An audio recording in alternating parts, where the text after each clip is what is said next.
So Wes, we have to start with Wolves and the Nuggets because I going beyond the basic, the obvious is I think a hallmark of the show.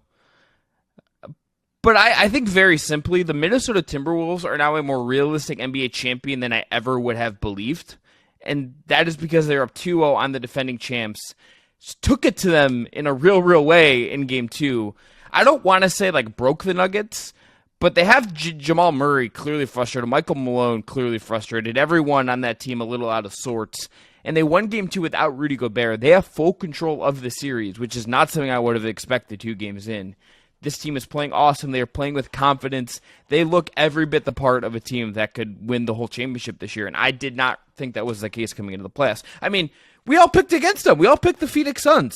What were we doing? What were we doing, Wes? Stop reminding me of that. No, you can go ahead and say it. They broke the Nuggets. That's not to say that the Nuggets can't be put back together, but in game 2, they broke the Nuggets. You were talking about the show structure at the beginning there, Chris. Here's a little wrinkle I'm going to add into today's show. I'm going to try to give you a hot take for every matchup that we discuss. Oh, okay. I'm going to give you one big take that I've got. Here's my big take for Wolves Nuggets. I'm gonna match this. I'm gonna match this with you. I'm on the fly. We're gonna do this. This series is over. Oh, the Timberwolves are going to win, and the only question now is whether or not they play the Mavericks or the Thunder in the next round in the Western Conference Finals. The Denver Nuggets have to win 4 of the next 5 games. Only 2 of them are going to be in Denver, a place where they just lost to the Timberwolves twice. There's a lot been made about the Nuggets' home court advantage over the years. The altitude, the great record, all these things. Very quietly, the Minnesota Timberwolves have won the 5th most games at home this season. They are also a very good home team. And that was not discussed a lot. If Anthony Edwards is this player for 2 of the next 5 games, the Timberwolves are going to win this series. They do not have an answer for Anthony Edwards. They threw Justin Holiday at Anthony Edwards in game 2 as they were searching for those answers.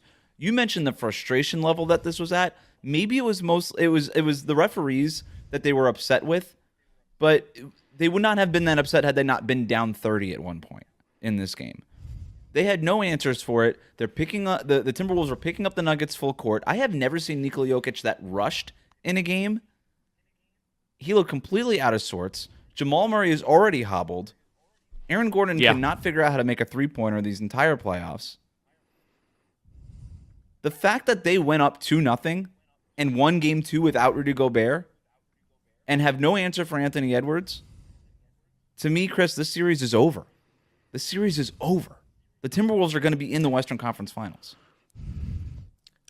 So here's the thing. I agree with this take because it's just, I think the Wolves are that good. Yeah. I just think the Wolves are them. Like, they are them. We say people are him. They are them.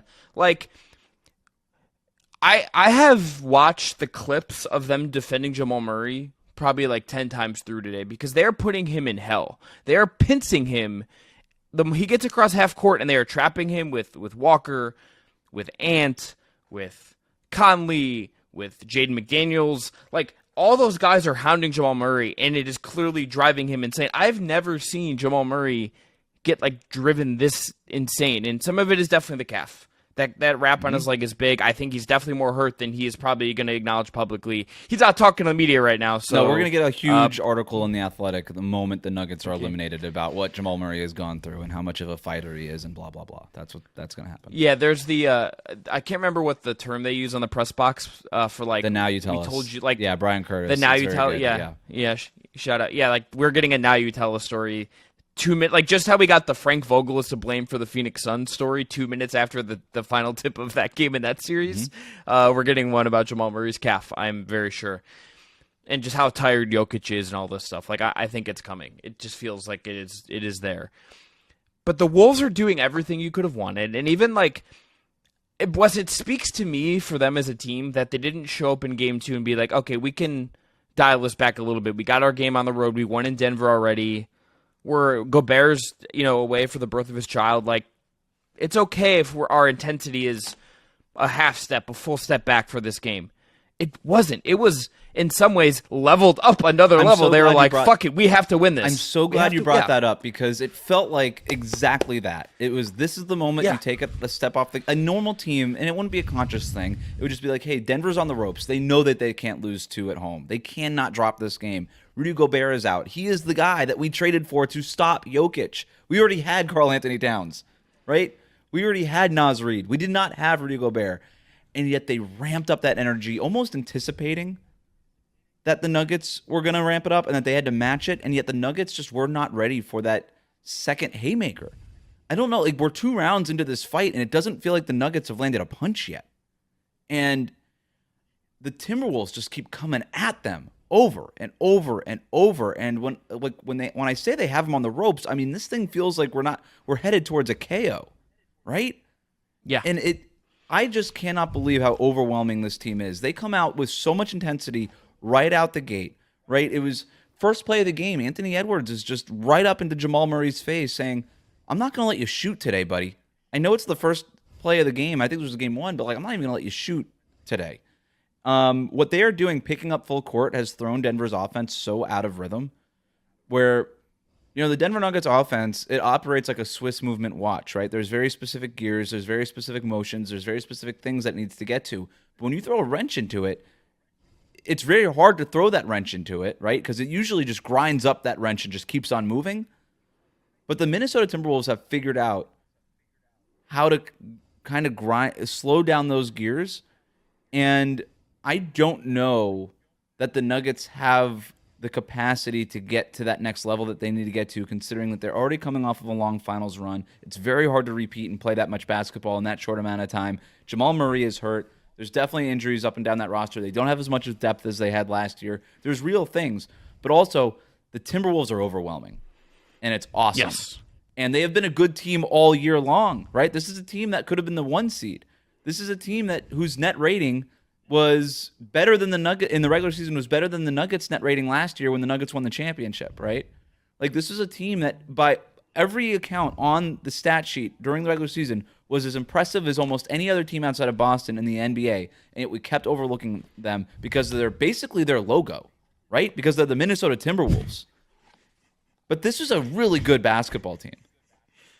Well, let me ask that question, Wes. For you, if you, I'm going to use the pejorative we, and say, okay, you and I, you, me, Brendan, the entire basketball discourse, we did not maybe take the Wolves super seriously. I'm going to say, broadly speaking, that's the case. Why is that? Like, what is it? It's not, like, yes, it's the logo, and it's their history, and it's the unprovenness. Maybe it's like we're thinking it's too early for Ant. Like, what to you is the reason? Like, what is it about this team that we were just like, like, I don't take it seriously? We didn't know that Anthony Edwards was this guy. We didn't know if they had that superstar. It's why we looked at the Phoenix Suns matchup and we were like, Kevin Durant, Devin Booker, Bradley Beal. We know, for the most part, what those guys are capable of in the playoffs. We don't know what this Minnesota Timberwolves team is capable of in the playoffs. I thought that the star power would be the overwhelming factor in that Suns-Timberwolves series. And I was right. Except the star power came from Anthony Edwards, not from the Phoenix Suns.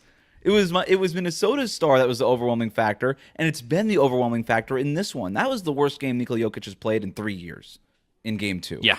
And Anthony Edwards just keeps being this. And I said this I think I said it on the show before the playoffs started. I said,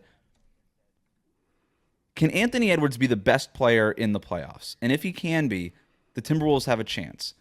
And the only reason I asked that, I recognized it was a slim chance that Anthony Edwards could be the best player in the Western Conference, but I also asked it because I knew he had the capacity to be the best player in the Western Conference. I just didn't see it happening this soon. And now it's not a question about whether or not Anthony Edwards is making that level of impact. It's when he's going to make that level of impact. Anthony Edwards at this point feels inevitable. It feels overwhelming all the time. And what this is, and you watch him in that game, Chris, about like Denver just doesn't have an answer for him. He's slithering through cracks that he's creating and making up on the fly. His fast step is so much faster than everybody else that by the time he's past these guys, it almost looks like he's slowing down into his layup. I mean, when Reggie Jackson tried to swipe at him and he just like stepped away, like it was not like he saw it coming and then just pointing at him. It's like this guy has the world of the series like in his hands. He is seeing things like he is like when like it's like when you see a movie and they slow it down and he's doing Matrix shit. The bullet is like whizzing past his head and he's not like just dodging and he's pointing at it and saying, "I'm dodging your shit." It doesn't matter to him. Nothing is phasing him. Which against the Nuggets, the Nuggets are obviously, they're not like the exact team you would say, okay, this is a team that has all the stuff to throw at Ant and frustrate him and bother him. But this is a championship caliber team with a really good coach, the best player in the world, that has like really good solid team defense and really good role players. You would have thought they would have had something for him, something to make him pause for a second. And instead he's just like, nah. It's like, I'm good. I can handle all of this. Like, to quote John Morant, Anthony Edwards is good in the West. It literally feels like he is actually good in the West. Anthony Edwards has not only grabbed these playoffs, I think he's also grabbed this entire generation that we see coming, right? This next generation is going to be the Anthony Edwards generation. It's not going to even be necessarily I don't know that it's going to be the Luka Doncic generation. I don't know that it's going to be the Alexander generation. Luka almost feels like that'd be like, this would be a good list for us to do, is like the next, like who is like the head of the next generation. Well, it feels like the next, like, because it's kind of like Webby's like in his own thing, and then I feel like I almost feel like Ant and Luka are like a little separated. It's like how LeBron and KD are a little bit separated in terms of age. Luka and Tatum are sort of in that same area, like Devin Booker. Yeah. Well, I'm glad you brought up a list. I have the top 5 players in 5 years from now. Love it. Are you ready? Yeah, let's go. Number 5. Still going to be Nikola Jokic. Yeah. Number 4, I've got Shai Gilgeous-Alexander. Number 3, Victor Wembanyama. Number 3. He's going to be the 3rd best player in the league 5 years from now. Okay. Number 2, I have Anthony Edwards. Okay. I have Luka number 1. I still have Luka number 1. The hardest part was whether or not Anthony Edwards was going to be number 1, and I understand there's going to be a level of recency bias in this thing, and I'm trying to fend it off because the body of work Luka has put together is still greater than what Anthony Edwards has put together, and Luka, in terms of playoff level performance, just as good, if not better, than what Anthony Edwards is putting together. But man, it feels like Ant could be number 1, but his charisma, the star power, the wattage, like, put this guy at the Met Gala, right? Like, he is going to be the face of the generation. He doesn't necessarily have to be the best player of the generation, but he's going to be the face of the generation, and he could still be the best player of that generation too. But that to me is sort of where we're going here, and what's surprising to me is how fast we're getting there. Steph, KD, and LeBron are not in the second round of the playoffs. They didn't make it that far.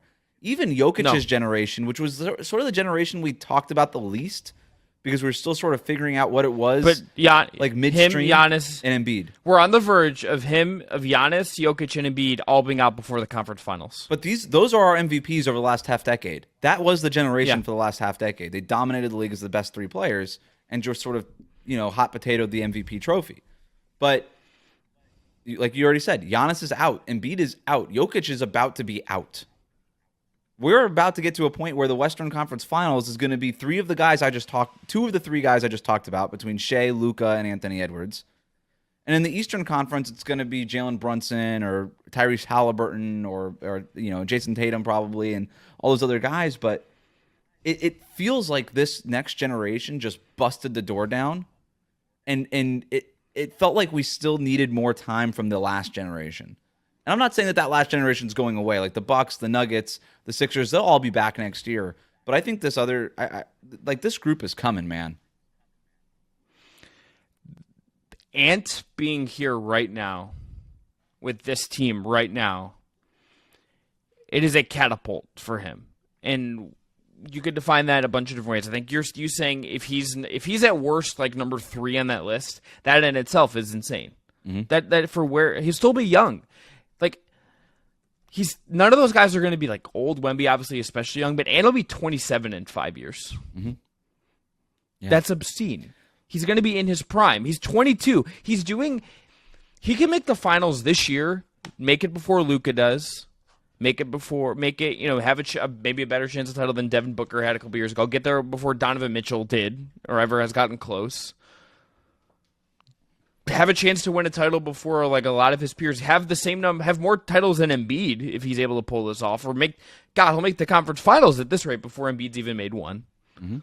He's gonna have this list of accomplishments at an age that is gonna put him there, and he has a personality. This is like a catapult to some level of superstardom for Ant that I think people that were watching the league a lot knew and like started to break through, and he had some real moments, obviously with the posterized dunks, but the playoff success thing on top of his personality and the competitiveness that he plays with and the edge he plays with, I think that's going to get him there. Particularly if they beats Denver, they win this in 6, let's say, right? Like him saying, I just beat the defending champs. I was the best player on the floor in a series with a 3-time MVP. That does so much for him on so many levels. And this sounds disrespectful. I mean, he's beating these bosses, but he's almost doing it, and it looks like it's on easy mode. You know? Yeah. Like, they swept the floor, literally swept Kevin Durant and the Phoenix Suns. They haven't lost a game or trailed for very much of any minute of this series against the Denver Nuggets. It doesn't look hard for this guy. And that, to me, is the most mind-blowing thing. This reminds me of Dwayne Wade, 2005, 2006. They go ahead, the Heat make that trade for Shaq because they recognize the talent that they have on their hands, however young that player might be, ahead of schedule, but they recognize, the Heat did, hey, we're ready to make a run at this thing. We just need his co-star. The Timberwolves, they make that trade for Rudy Gobert a couple years ago, and everybody's sort of panning it, but maybe they recognize that they had somebody in Anthony Edwards, and it looks like it's paying off right now. And if he goes on and wins, if they make the finals, I don't know, I almost just like feel myself wanting to pump the brakes on this, you know? But that's what we're talking about here. And we have seen a few guards start having breakouts like this. I think about Donovan Mitchell early on in Utah, and we were like, wow, this is incredible what he's doing. And then Ja Morant with Memphis. This guy could be the face of the league. And then different things happened to those players, and things went sideways and whatever. And I don't know, man. Again, maybe I'm just prisoner of the moment here, but it doesn't feel like that's in the cards for Anthony Edwards. It just sort of feels like whatever he wants to happen can happen. And this feels more real and more impactful than I think even the Mitchell and Ja Morant stuff did, because I don't think anybody ever expected Memphis to win a championship. Like, nobody ever considered the Grizzlies a real title contender. Nobody really considered the Utah Jazz a title contender. Nobody really got there. I think the way we feel about this Timberwolves team is just completely different in terms of their viability as a finals team, because of also the teams that they've beaten in terms of beating the Phoenix Suns and being up 2-0 on the Denver Nuggets. Unbelievable. I can't wait to see what that environment's like Minnesota for Game 3, Wes. I mean, it's a great home court. Great Minneapolis, great basketball town. Very exciting. Any last thing on this? Any way you see this, just to devil's advocate ourselves, anything you see for the Nuggets as far as them, is there a way back in this series? I think the two things to me would be Jokic looks more settled, and I think it's Murray. I think it really has to be Murray plays really well. I just can't see them coming back unless Murray gets hot and gets rolling. I just don't think it's possible. I'm skeptical that's happening just based on that calf. Mm-hmm. But I think it's going to start with that partnership of the Jokic-Murray, which has been thrown into the blender and harassed so far in this series. The first thing is Denver needs to be way better defensively. I know that the Nuggets aren't an awesome defensive team, but they've been better than this. They're lazy on these closeouts. They're not getting up to the level of the screen fast enough. They need to. They're giving Anthony Edwards so many gaps to get through that their defense. They need to close those gaps off better. And it's not going to be always possible. Anthony Edwards is just that overwhelming, but they can do a better job of it and not giving him as much of a runway. So to me, it starts defensively with that team, closing those gaps, being better on closeouts and things like that. I also think they don't really have an answer for Anthony Edwards on defense. Like Kentavious Caldwell-Pope, it's not working. The Holiday thing didn't work. Aaron Gordon, they've dabbled in it. He's not fast enough. They just might. To me, that's the one I would want. Maybe just try just from like a size standpoint and say, Aaron, we need you to make threes too. But if we're gonna pick one, can you just be super physical with Ant and go? That might be the only way. you might just have to deny him the ball. You might have to just face guard him for 94 feet at this point. And maybe that's what you do with Holiday. It's like, hey, man, you're not really a factor on offense anyway. Just chase this guy around and face guard him and deny him the ball. Because once he has the ball, I don't think that Denver has an answer for Anthony Edwards, right? Like you mentioned a couple of plays in that game. I mean, I think about the one where he kneed Contavious Caldwell in the groin. And the thing that doesn't really get talked about in that play is that he went up and met Caldwell Pope in the air and they collided bodies. Caldwell Pope went down like a sack of potatoes, and Anthony Edwards, his body midair didn't move, and he still made the layup. That guy is so strong. His body control is so good. He is so fast. There is not a defender on the Nuggets that can match him, right? Aaron Gordon's too slow. He's strong enough, but he's too slow. Contavious Caldwell Pope might be able to stay up laterally with him, but he's not strong enough. And so, I don't know, maybe you just deny him the ball and then hope that Cat gets goaded into some mistakes. I think that Denver could possibly come back in this series without Jamal Murray, but it would take really big, out of body Michael Porter Jr. greatest performance of his career type of run here, and maybe like multiple times, or Aaron Gordon. Yeah, no, it would definitely take multiple times if they're going to win this series for sure.